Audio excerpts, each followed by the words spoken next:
Hey guys, welcome to the Daily Word Bible Study, a plain and simple book by book, chapter by chapter, and verse by verse study through the entire Bible. We are in Ezra, a new book, Ezra. Now, we are dissecting a little, slight detour, not a deep dive, but I want to talk about the significance of the time. So when we closed out in Second Chronicles, we see what we saw was a 70-year jump in time. So what was that jump? Well, it was the 70 years that was prophesied, and that's why I want to focus on the importance of prophecy and why this is important for us as believers. So that, and again, I'm not talking about like today, there are just, seem like everybody today, they are prophets and apostles. Well, most cases, fake apostles and prophets. God sets himself aside from these fake prophets, whether Old Testament and New, by really one thing, and that is his prophecies come true. So if God takes the time to say it, prophesy it, it will come to pass.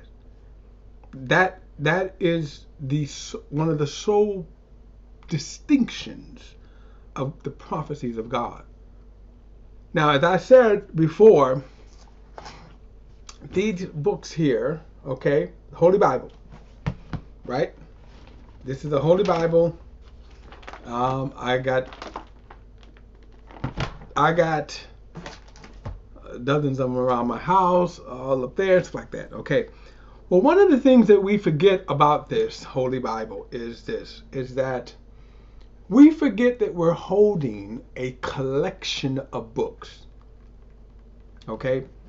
A collection of books written over a 1,500-year period of time. Now, why is that important? So let me go back to my thing here, and I hope my screen doesn't freeze up. I'm going to come out of my screen. I was going to go. Let's do this. Let's see if it acts right. Okay. Let's see if it acts right here. Okay, here we go. Good. No. Okay, yes. All right. So the reason I wanted to highlight this, okay, so just in the prophetic writings, why what I am talking about is so important. So you look at Isaiah, right? The prophecies of Isaiah, right? They begin their prophetic utterance about 20 years before the fall of Babylon. In other words, they said Babylon is coming. Now, why is that important? Remember, 120 years before, right? 120 years before. So then we come to Jeremiah, and Jeremiah comes on the scene about 23 years before the fall of Babylon. So if you're reading, and we did read Jeremiah around chapter 25, that was around the 23-year mark. Now, his prophecies, and this is important, his prophecies, they are about the 70-year captivity that the people of Israel will endure in Babylon and then the Medes and Persians. Now, I took time to talk about, because that's important, what did that mean? And we're going to go back to Daniel in a moment. Daniel's prophecy. Now, he lives, him and Ezekiel, they are living during the 70-year exile. So the judgment of Israel and Judah, they would be driven out of the land. Jerusalem is destroyed. The temple is destroyed. And the people are in bondage in Babylon. Now, when we get to that, we found out that there is a prophecy that is given to Nebuchadnezzar, and he sees this huge human form. Daniel interprets that human form as four world ruling kingdoms, Nebuchadnezzar being the first and the greatest of those four kingdoms. The second kingdom is the kingdom of the Medes and Persians. So the 70-year exile will fall into the kingdom of the Medes and Persians. Okay. Now we will see that in the book of Esther. Okay. All right. So this is important from this perspective then. So now Jeremiah prophesied 70 years. He prophesied this 23 years before the exile happened. Why am I stressing that that's important? Because prophecy is extremely important, that God, what he prophesied, came to pass. That's why that's important. Now let's go back to Daniel, because I want to again Daniel chapter 9, and I'm gonna just spend a little time on Daniel, and then we'll get into Ezra. Okay. Now remember, this is Daniel. Now is actually probably in his past his 70s, and so the layout of the book of Daniel is the first 6 chapters gives a narrative story, and then from chapter 7, okay, chapters 7 to 12, they're given an explanation. Now remember in chapter 2 in the last study we talked about this image, and then it would interpret 4 world kingdoms. So already that's come to pass. Daniel had given that dream some 70 years before, around 70 years. Well, in chapter 9, the kingdom of Babylon has already fallen. But listen to what he says right here in verse 1. It says, in the first year of Darius, son of Ahasuerus, a Mede by birth, who was ruler over the kingdom of the Chaldeans, okay, in the first year of his reign, I, Daniel, understood, now watch this, from the books concerning the word of the Lord to Jeremiah the prophet, that the number of years for the desolation of Jerusalem would be 70, right? So 70 years. So in other words, Daniel now is looking at, he's doing his calculations. Oh, wait a minute, 70 years is almost up. So then he begins to pray. Now, let me skip down because I want you to see something that's important here. Okay, this is verse 24. The angel Gabriel has been dispatched to give Daniel the interpretation. And this is what the interpretation, what he saw.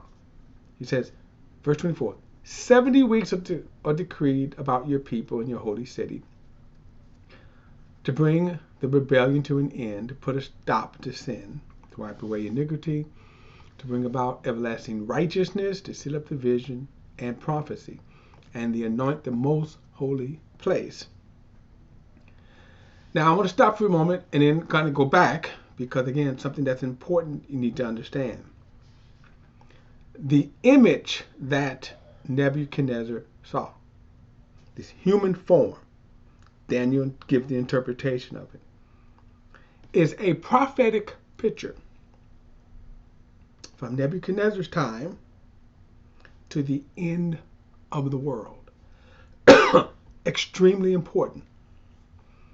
The image that Daniel interprets to Nebuchadnezzar is a prophetic picture from the time of Nebuchadnezzar, now watch this, to the end of the world. This is why I, on the one hand, when I hear doomsday scenarios, I'm not ever fazed by that because we already got the prophetic picture. Now that doesn't mean there won't be hardship. That doesn't mean, like for example, we've had, 2 world wars. Okay, so that doesn't mean that won't happen. That doesn't mean, catastrophes won't happen. But certainly the end of the world is not going to happen. Okay, and this is important here. Now watch this. He says 70 weeks. Now what you will get into is these 70 weeks or 70 sets of 7-year periods. Right? Now this is a prophetic time clock here. Now verse 25, and this is most important to our study once we get into Ezra. He says, know and understand this, which means we can. So I told you before, prophecy is not hard to understand. Men make it hard, but it's not. So know and understand this. From the issuing of the decree to restore and rebuild Jerusalem until Messiah the Prince will be 7 weeks and 62 weeks. 69 weeks. Okay. It will be rebuilt with the plaza and moat, but in difficult times. After those 62 weeks, Messiah will be cut off and will have nothing. The people of the coming prince will destroy the city and the sanctuary. The end will come with the flood, and unto the end there will be war and desolations are decreed. He will make a firm covenant with many for 1 week, but in the middle of the week he will put a stop to sacrifice and offerings, and then the abomination of desolation will be on the wing of the temple until the decreed destruction is poured out and the desolator. Now let's take a little time to do this, because like I say, I'm going to indulge ourselves here. Remember the statement in 25, from the issuing of the decree. So remember that. We're going to come back to that, because that's where we are in Ezra. But then he says, that begins a prophetic time clock.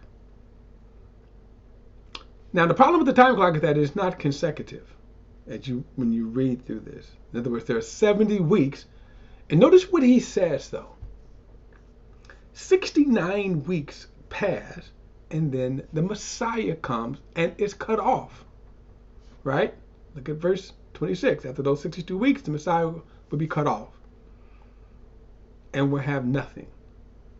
And then he goes on and makes this statement, the people of the coming prince. So then you go on to that kind of prophecy.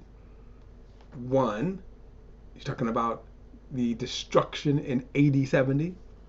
And then it goes all the way to a kind of a picture of the very end.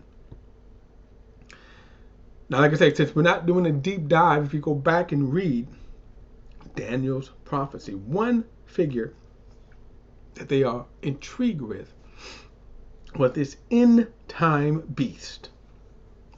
Since that's what he's talking about there. He'll make a firm covenant.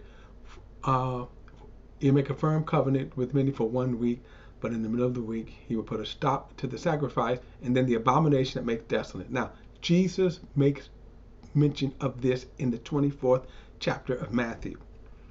The abomination that makes desolate. Okay. Now, the reason I want to kind of bring this up, like I say, without doing the deep dive, because again, prophecy is simple, however exhaustive. So that's why we don't have time to really go into all of that I just mentioned in terms of where you can find that. The book of Revelation is literally this last 70th week / week period. Okay. And if you read the book of Revelation from the 6th chapter on. Okay. Now, understand this though, and this is why I wanted to kind of bring this out.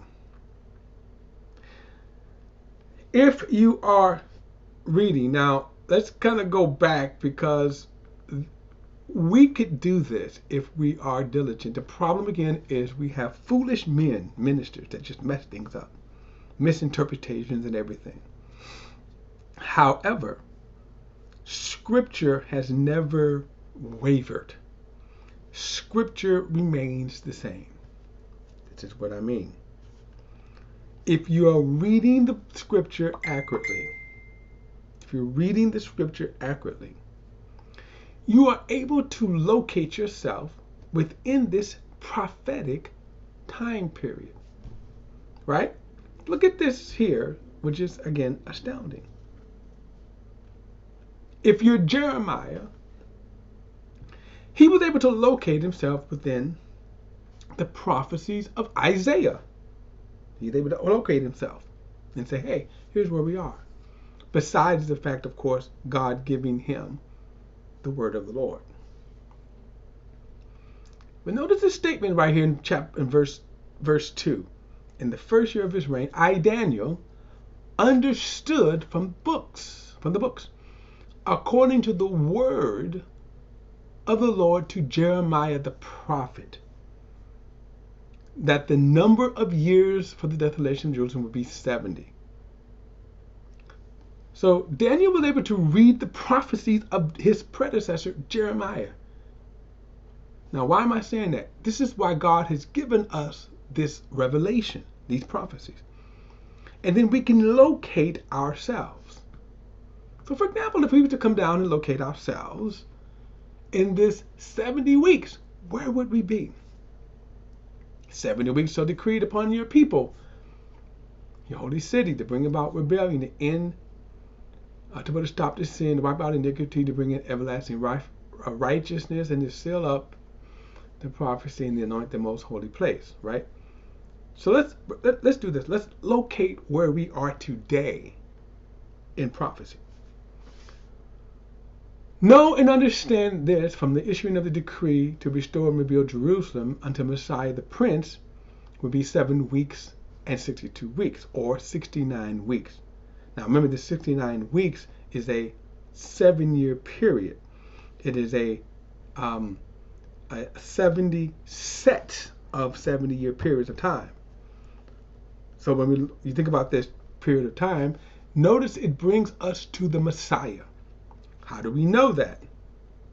Because verse 26, after 62 weeks, the Messiah will be cut off and will have nothing.